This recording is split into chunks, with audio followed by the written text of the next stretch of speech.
Tom represents a new idea of this disillusionment. In a way I can't explain without spoilers.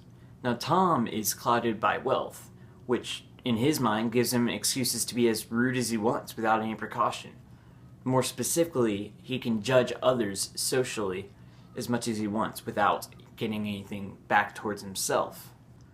His actions, even to the end of his character's part in the novel, seem justified, or at least do in his mind. Or at least he sold himself that way. When approached by an armed Mr. Wilson, however, Tom seems to very obviously hide his doubt from Nick, in which his own hypocrisy led him to his downfall into disillusionment. This disillusionment is revealed when he saw that damn box of dog biscuits sitting there by the sideboard. He continues to state that he sat down and cried like a baby. By God, it was awful. This hypocrisy, if I need to explain quickly, is that Tom was having an affair with the girl who got hit by the car before she got hit by the car. He sees no problem with his shenanigans, but when Daisy's off with Gatsby, it suddenly becomes a problem. His fall into disillusionment, his realization of hypocrisy and other wrongdoing, it happened very suddenly, and it ultimately led to his quick recovery from disillusionment. And after he had room for this recovery, he ultimately left a better life for himself rather than Gatsby, who is dead in his pool. This is personal thought, of course, but I'd almost like to say Fitzgerald is trying to tell us something. He's trying to tell us that we, in real life, find ourselves disillusioned. We're going to be better off if we recover quickly from false hopes, such as Tom did, rather than dwell on hopes and dreams, such as Gatsby did. In fact, I think that's one of the main themes of the book, underlying the easy ones of materialism and such. And what's more, I love Daisy too. Once in a while, I go off on a spree and make a fool of myself, but I always come back, and in my heart, I love her all the time. Now that passage shows that Tom has the ability to recover. He has the ability to see above the illusion and act upon it before it's too late. In this case, he's making up to Daisy. Now, there's a lot I could say about Daisy, but I plan on keeping this under 10 minutes, so... Now, I will talk about Daisy's most famous line real quick, that, I'm glad it's a girl, and I hope she be a fool. That's the best thing a girl can be in this world, a beautiful little fool. Daisy's a very smart person, as it comes to seem in the novel. So this could very easily show us that she understands the ideas of disillusionment, even at the very beginning of all the coming disillusionment. She almost knows the difference between right and wrong, and in this way we can interpret that she almost sees the disillusionment in Tom and Gatsby, and acts on it, and plays along to it. And that really makes us hate her more. So good job, Fitzgerald. It just started raining and there was like a crap ton of lightning. That scared me. Sorry about that. Now for this part of the video, I'm going to take my glasses off because this is serious. This rectangle tells me to make connections to things, and I haven't done that yet. I'm sure Miss Brooks is biting your nails on that one. So I will get it. See, I put a star next to it. It's like no. It's one of these. I'm not sure which one it is. But hold on, we're getting there. First connection I'd like to make is to the Odyssey.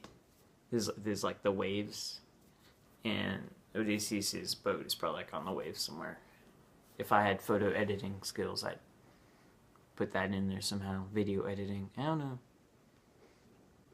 Now we're going to focus on character traits here, not the storyline. That doesn't really match up at all unless you really twist the works of Homer, which a lot of people have already, making a bridged version of the Odyssey. That was really hard to find the original, but it was a good book. Alright, so Gatsby in Odysseus. It's really easy to make comparisons to the Odyssey if your book has a male protagonist.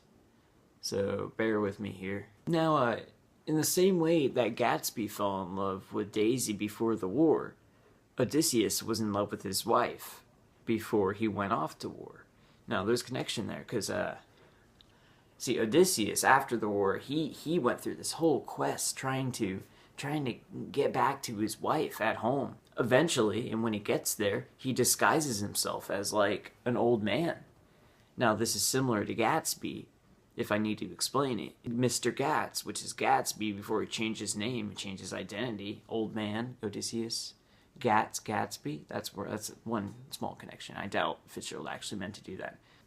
Once Gatsby met Daisy and fell in love with her, he fought through the war. He fought to the top of the alcohol trade, the bootlegging trade, getting to the top, becoming the wealthiest man.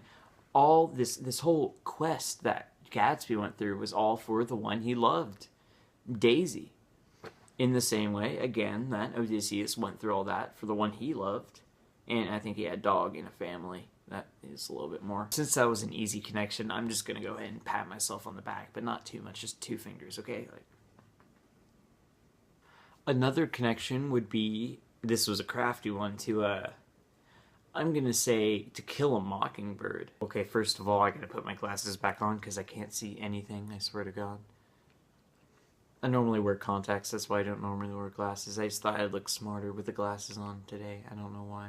But anyway, okay, so Nick in The Great Gatsby is a very malleable character. I mean, he, for the most part, in the non-fiction or fiction world, he has all the character traits admired. Same could be said about Atticus Finch, who is stern but generous, and for the most part, he's not actually talked about too much in To Kill a Mockingbird. In the same way, the author of To Kill a Mockingbird keeps his details short on Atticus, just to keep him more of a humble character. He does, Fitzgerald, right, does the same for Nick. I mean, besides the beginning of the book, he talks about his possessions. That's it. Okay, we're done with Nick. Now he's just an observer of the events. At the same time, we can tell by the way the author writes the book that these are very valuable characters. But at the same time, it keeps a humble and otherwise good traits without describing them too much. And that's just one of the reasons I'm comparing these books. I also noticed that Nick and Atticus never fully take initiative unless it is of vital importance, you know? This also adds to their prominent sort of trait. Otherwise, they're only prompted to do things by others rather than going out by themselves and doing things. The only exception I can think of is when Atticus stands up for civil rights. I think that's mostly on his own besides his few acquaintances. I mean, pretty much everything else that involves these characters has been presented to them by other characters, which makes them seem important because people seek out their attention rather than the main characters seeking out other characters' attentions.